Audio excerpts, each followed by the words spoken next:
میرے شوہر کے دو ہی شوق تھے، ایک بچے پیدا کرنے کا، دوسرا اچھا کھانا کھانے کا۔ شادی کی 5 سالوں میں ہمارے ہاں 7 بچے پیدا ہو گئے۔ 2 دفعہ میں ایک ساتھ 2 بچوں کی ماں بنی۔ میری عمر کم تھی جب میری شادی ہوئی۔ میرا شوہر گھر میں کبھی کسی چیز کی کمی نہیں ہونے دیتا تھا۔ اس بات پر حیران ہوتی تھی کہ اتنے پیسے کہاں سے لاتا تھا۔ میرا شوہر کسی کی زمین پر کام کرتا تھا، ہماری اپنی بھی زمین نہیں تھی۔ اللہ نے مجھے 2 اولادیں اور دے دیں۔ جب میری ننھی اولاد میری کوکھ میں تھی، میرا شوہر اس دنیا سے چلا گیا۔ اس کی موت کیسے ہوئی کوئی نہیں جانتا، بس وہ مردہ حالت میں ملا، لیکن اسے کسی نے جان سے نہیں مارا تھا۔ پولیس کا اندازہ یہ تھا کہ شاید اسے ہارٹ اٹیک ہوا ہے، اور گاؤں میں اتنی سمجھ کسی میں نہیں تھی۔ میرا شوہر اس دنیا سے چلا گیا، میں بہت اداس تھی، لیکن 9 بچوں کے ساتھ میرا گزارا بہت مشکل ہو گیا تھا، کیونکہ اور ساتھ دینے والا کوئی نہیں تھا۔ پھر ایک دن گاؤں کے چودھری نے مجھے بہت بری حالت میں دیکھ لیا کہ میرے بچوں کے کھانے کو کچھ نہیں تھا، سڑکوں پر پھر رہی تھی۔ اس نے کہا، میں تمہارے بچوں کا سہارا بن جاؤں گا، تمہیں روز رات کو میرے گھر آنا ہوگا۔ یہ بات میرے لیے بہت مشکل تھی، لیکن اپنے 9 بچوں کو مرتا ہوا نہیں دیکھ سکتی تھی۔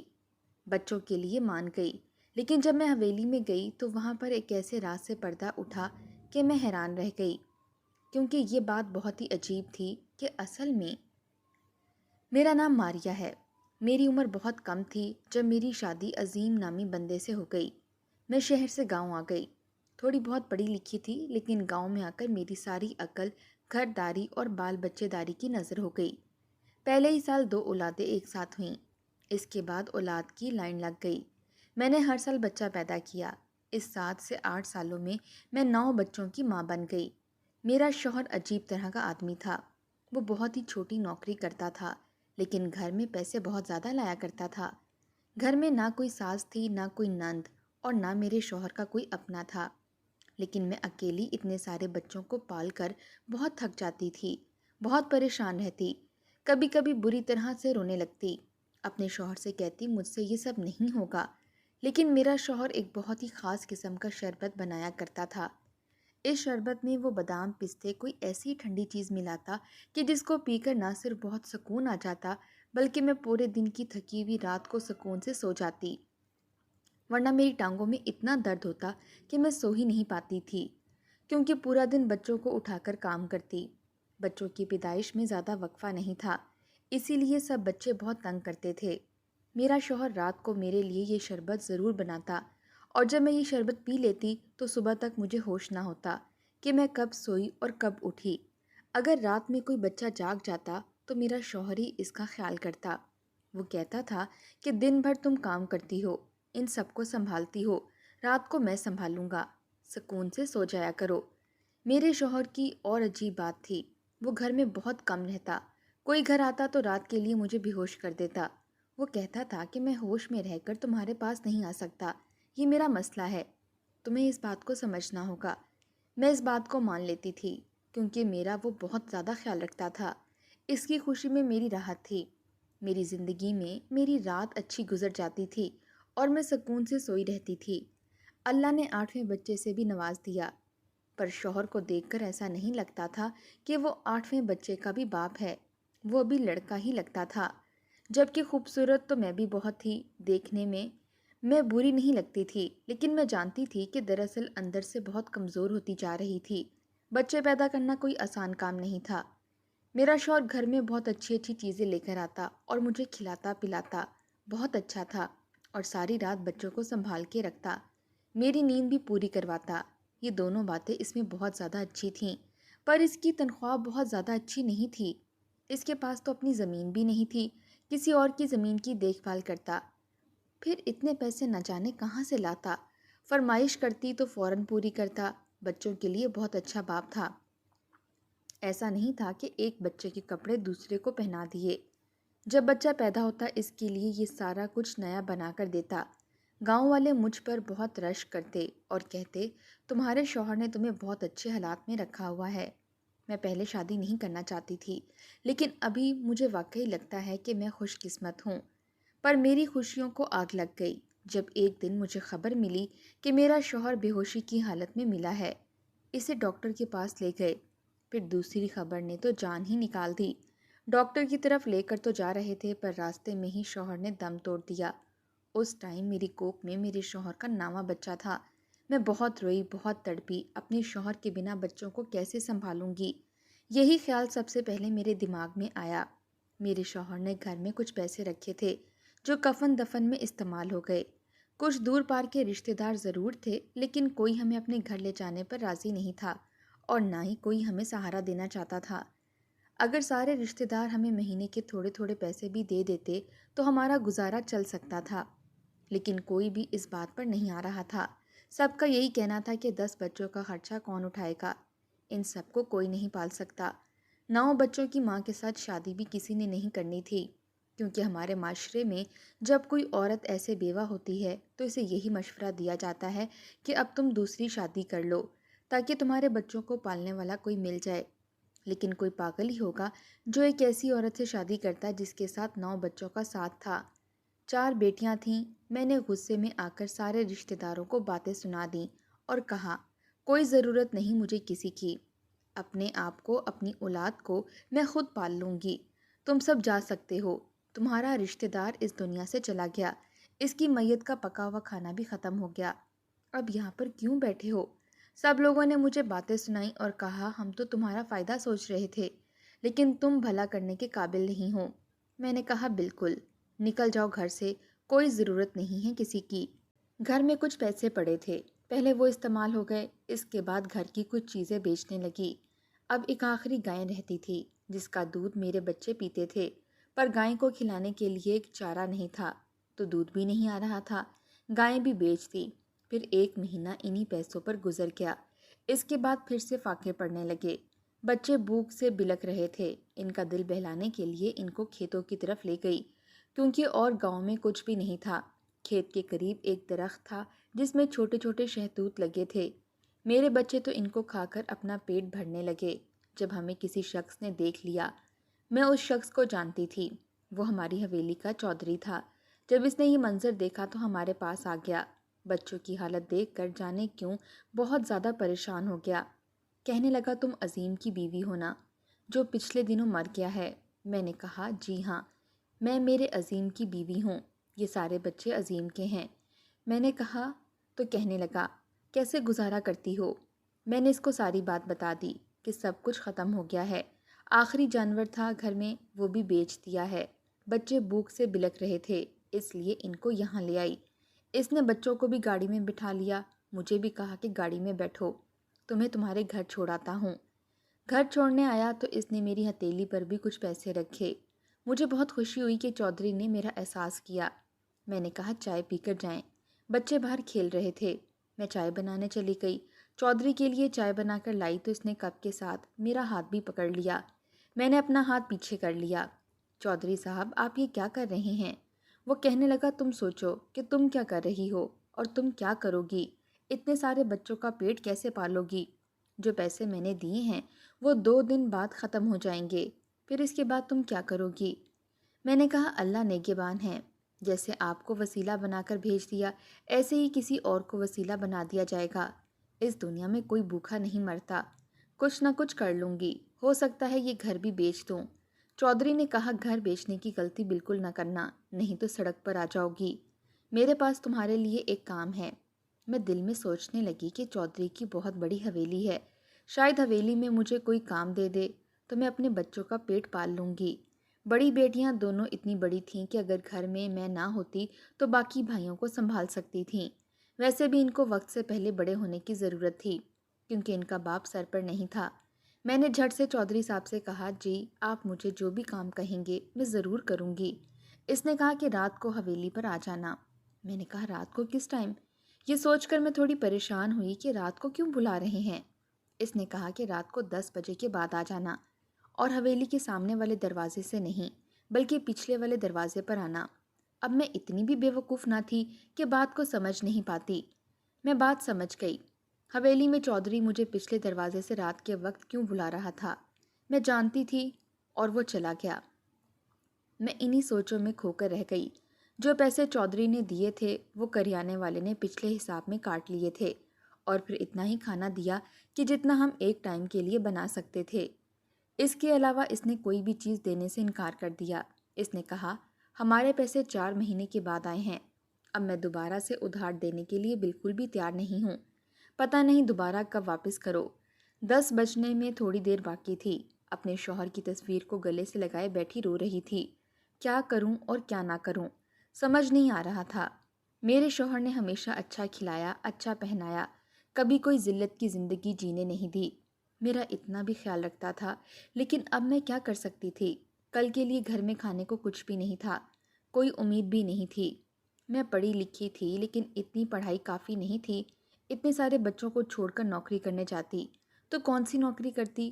کسی کے گھر میں کام کر لیتی، لیکن یہاں پر تو سارے ہی غریب رہتے تھے سوائے چودھری کے۔ چودھری مجھے نوکرانی کا کام دے سکتا تھا، لیکن وہ مجھے نوکرانی کا کام نہیں دے رہا تھا۔ بچوں کو بھوک سے مرتے ہوئے نہیں دیکھ سکتی تھی، اسی لیے دل پر پتھر رکھ لیا۔ بچوں کو سلا دیا، بڑی بیٹی سے کہا کہ سب کا خیال رکھنا، میں آتی ہوں۔ گھر سے کالی چادر اوڑھ کر نکل گئی، حویلی کے پچھلے دروازے پر چلی گئی۔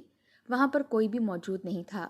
میں یہی چاہ رہی تھی کہ کوئی مجھے نہ دیکھے، مجھے چور سمجھ کر پکڑ ہی نہ لے، لیکن 15 منٹ گزر گئے، وہاں کوئی نہ آیا۔ میں نے کہا مجھے یہ سب نہیں کرنا، میں اپنے مرے ہوئے شوہر سے بے وفائی نہیں کر سکتی، اس لیے وہاں سے جانے لگی تو کسی نے مجھے ہاتھ سے پکڑ کر روک لیا۔ دیکھا تو وہ چودھری تھا۔ میں نے اس کے ہاتھ سے اپنا ہاتھ چھڑوا لیا اور کہا میں واپس جا رہی ہوں۔ اس نے کہا بہت پچھتاؤ گی، اپنے بچوں کے بارے میں سوچو۔ میں نے کہا آپ مجھے میرے بچوں کے بارے میں بتا کر مجھ سے غلط کام کروانا چاہتے ہیں۔ اس نے کہا ہر کام غلط ہے یا نہیں، اس کا فیصلہ کام خود کرتا ہے۔ میں نے کہا کہ آپ کی بیوی نہیں ہے، آپ کے بچے نہیں ہیں، آپ خود سوچیں، اگر میں آپ کی جگہ اور آپ میری جگہ ہوتے تو آپ پر کیا گزرتی؟ اس نے کہا میری بیوی ہے لیکن میرے بچے نہیں ہیں، اور دراصل میں تمہاری جگہ پر ہی ہوں۔ مجھے چودھری کی باتیں سمجھ نہیں آ رہی تھیں، وہ مجھ پر ترس کھا رہا تھا، لیکن اس کی آنکھوں میں مجھے ہوس دکھائی نہیں دے رہی تھی۔ چودھری نے کہا تمہارا شوہر بہت اچھا انسان تھا، بہت ہی اچھا انسان، اللہ اس کو جنت میں جگہ دے۔ میں نے کہا کسی اچھے انسان کی بیوی کی عزت خراب کرنا چاہتے ہو؟ تو اس نے سر جھکا لیا، کہا کہ رات کو میرے پاس آنا ہوگا، پورے ہفتے کے بعد میں تمہیں کچھ ایسا بتاؤں گا کہ تم حیران رہ جاؤ گی۔ میں کس طرح یہ زہر کا گھونٹ پی گئی، کیونکہ اپنے بچوں کو بھوک سے نہیں مرتا دیکھ سکتی تھی۔ چودھری نے میرے گھر میں راشن بھی ڈلوا دیا، گھر میں جو چیزیں کم تھیں وہ بھی لے کر دے دیں، بچوں کے نئے کپڑے بھی لے دیے۔ میرے بچوں سے بہت پیار کر رہا تھا، اس کو یہ سب کرنے کی ضرورت نہیں تھی۔ پھر میرے کانوں میں خبر آئی کہ چودھری کی بیوی اسے چھوڑ کر جا رہی ہے۔ مجھے لگا شاید میرے بارے میں پتہ چل گیا ہوگا، لیکن یہ بات تو گاؤں میں 2-3 مہینے سے کھڑی ہوئی تھی کہ چودھری کی بیوی نے اسے مطالبہ کیا ہے کہ اسے طلاق دے دے۔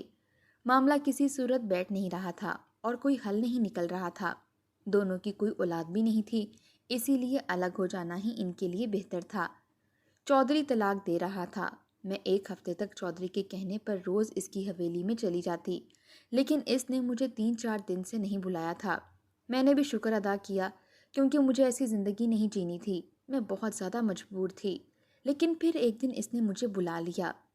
اس دفعہ وہ مجھے اپنی حویلی کے گیسٹ ہاؤس میں لے جانے کی بجائے سیدھا حویلی کے اندر ہی لے گیا۔ میں یہ سوچ کر حیران ہو رہی تھی کہ کیا اسے کسی کا ڈر نہیں ہے؟ حویلی میں نوکر دیکھ لیں گے یا اس کی بیوی نے دیکھ لیا اور کوئی سوال کر لیا تو کیا جواب دے گا؟ لیکن مجھے ایسا لگتا تھا حویلی میں کوئی بھی نہیں تھا۔ وہ مجھے کمرے میں لے آئے جو بہت ہی خوبصورت کمرہ تھا، ایسا لگتا تھا یہاں کی ہر چیز نئی تھی۔ پھر اس نے مجھے ایک اور کمرہ دکھایا جو بچوں کے لیے سجایا گیا تھا۔ وہ مجھے اپنی حویلی کیوں دکھا رہا تھا مجھے سمجھ نہیں آ رہی تھی۔ پھر مجھے واپس اسی کمرے میں لے آیا، مجھے اپنے سامنے بٹھایا، میرا ہاتھ پکڑا۔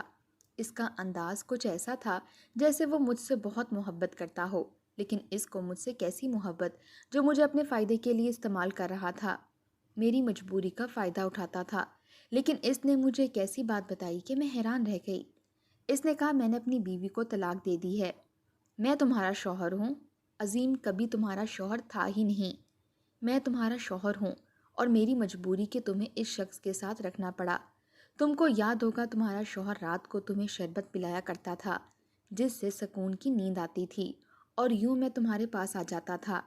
یہ جتنے بچے بھی تم دیکھ رہی ہو یہ سارے کے سارے میرے بچے ہیں، کیونکہ میری بیوی مجھے اولاد نہیں دے سکتی تھی۔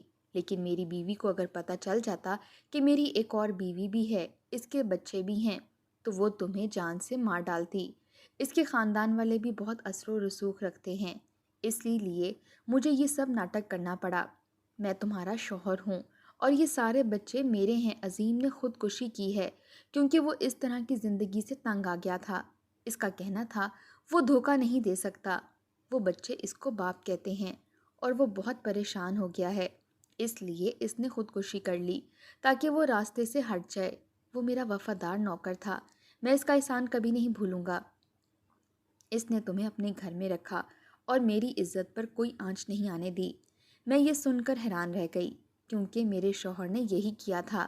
ہمیشہ رات کو میرا شوہر مجھے سلا دیا کرتا۔ میں نے اسے کہا کہ اگر ایسا ہی تھا تو پھر مجھ سے یہ سب کچھ کیوں چھپایا، کیوں رات کو مجھے بلاتے رہے؟ تو چودھری نے کہا میری بیوی کو جب تک اس حویلی سے نکال نہیں لیتا میں تمہیں یہاں نہیں بلا سکتا تھا۔ تمہارے شوہر نے خودکشی کر لی، اسی لیے مجھے کسی طرح 1-2 ہفتے اور طلاق کے بیچ کا یہ وقت کسی طرح گزارنا پڑا تاکہ کسی کو شک نہ ہو کہ تم میری بیوی ہو۔ یہ حویلی اور یہ سب کچھ تمہارا اور تمہارے بچوں کا ہے۔ آج سے تم یہیں رہو گی، یہ کمرہ تمہارا ہے، دوسرا کمرہ میں نے بچوں کے لیے سجایا ہے، بچوں کو سنبھالنے کے لیے آیا رکھیں گے، انتظام کروا دیا جائے گا، تمہاری زندگی میں آرام و سکون ہوگا۔ میں نے کہا مجھے ابھی بھی یہ سب کچھ نہیں سمجھ آ رہا کہ میں تمہیں کیسے قبول کروں، میں نے تمہیں اپنا نہیں سمجھا۔ اس نے کہا ہاں میں ہی قصوروار ہوں، تم کو کتنا وقت چاہیے؟ تم لے سکتی ہو، لیکن میں تم سے بہت زیادہ محبت کرتا ہوں کیونکہ تم میرے بچوں کی ماں ہو۔ ساری باتیں سن کر میرے قدموں تلے سے زمین نکل گئی، مجھے چکر آ گئے، میں بے ہوش ہو گئی۔ جب ہوش آیا تو اس کمرے میں تھی اور چودھری سے کہا کہ میں نہیں کر پاؤں گی کیونکہ میں نے اپنے شوہر کو ہی اپنا سب کچھ سمجھا، وہی میرے لیے واقعی میں ہی سب کچھ تھا، میرا خیال رکھتا تھا، میرے بچے اسی کو باپ سمجھتے تھے۔ تم نے میری زندگی کو جھنجھوڑ کر رکھ دیا ہے، تمہیں یہ حق کس نے دیا تھا؟ اگر تم میں اتنی ہمت نہیں تھی تو تم اپنی بیوی کو یہ بتا سکتے تھے کہ تمہاری دوسری بیوی بھی ہے اور اس سے تم نے 9 بچے پیدا کیے ہیں۔ تم ایک بزدل انسان ہو، میں تم پر بھروسہ کیوں کروں؟ تم نے ایک عورت سے ڈر کر میری زندگی برباد کی۔ مجھے چودھری نے سمجھایا کہ میں مجبور تھا کیونکہ وہ عورت تم کو بھی مروا سکتی تھی، اسی لیے ڈر رہا تھا کیونکہ اگر اس کے ہاتھ میری کمزوری لگ جاتی تو وہ رحم کرنے والوں میں سے نہیں تھی، وہ میری زندگی سے نکل چکی ہے۔ میں نے کہا اگر اب اسے پتہ چل گیا کہ اس نے میرے بچوں کو یا مجھے کوئی نقصان پہنچانے کی کوشش کی تب تم کیا کر لو گے؟ اس نے کہا ایسا نہیں ہوگا، یہاں پر پہرے میں رہو گی، میری حفاظت میں ہوگی، میں تم سے زیادہ محبت کرتا ہوں، میری بات کو سمجھنے کی کوشش کرو۔ مجھے کچھ سمجھ نہیں آیا، شاید دنیا والوں کو میری کہانی بہت عجیب لگے، لیکن دراصل حقیقت ایسی ہی ہوتی ہے اور حقیقت میں اس سے بھی بری بری حرکتیں لوگوں کے ساتھ ہو جاتی ہیں۔ میرے ساتھ جو ہوا وہ تو پھر بھی ایک ایسی بات تھی جس کا کوئی نہ کوئی جواز نکل سکتا تھا۔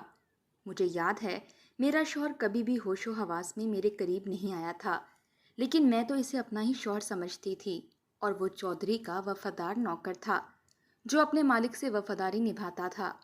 پھر اسی صف میں الجھ کر اس نے خودکشی کر لی، لیکن وہ میرا شوہر تھا، میرے بچوں کے لیے ان کا باپ تھا۔ مجھے اپنے بچوں کو یہ بات سمجھانے میں بہت وقت لگ گیا۔ میں نے چودھری کو کبھی دل سے قبول نہیں کیا، لیکن وقت ہر زخم کا مرہم ہے اور وقت گزرنے لگا، وقت کے ساتھ ساتھ سب کچھ ہونے لگا، لیکن ابھی بھی چودھری کے لیے میرے دل میں محبت نہیں تھی۔ وہ صرف ان کے بچوں کا باپ اور میرا شوہر تھا جو ہماری ضرورتیں پوری کر رہا تھا۔ قیامت کے دن ضرور عظیم کا گریبان پکڑ لوں گی اور کہوں گی کہ اس نے میرے ساتھ یہ سب کچھ کیوں کیا؟ چودھری نے اسے یہ سب کرنے کے لیے مجبور کیا تو اس نے کیوں کیا؟ وہ انکار بھی تو کر سکتا تھا۔ اس نے میری زندگی برباد کر دی، میں 2 مردوں کے بیچ پسی ہوئی ایک عجیب عورت کی طرح ہوں۔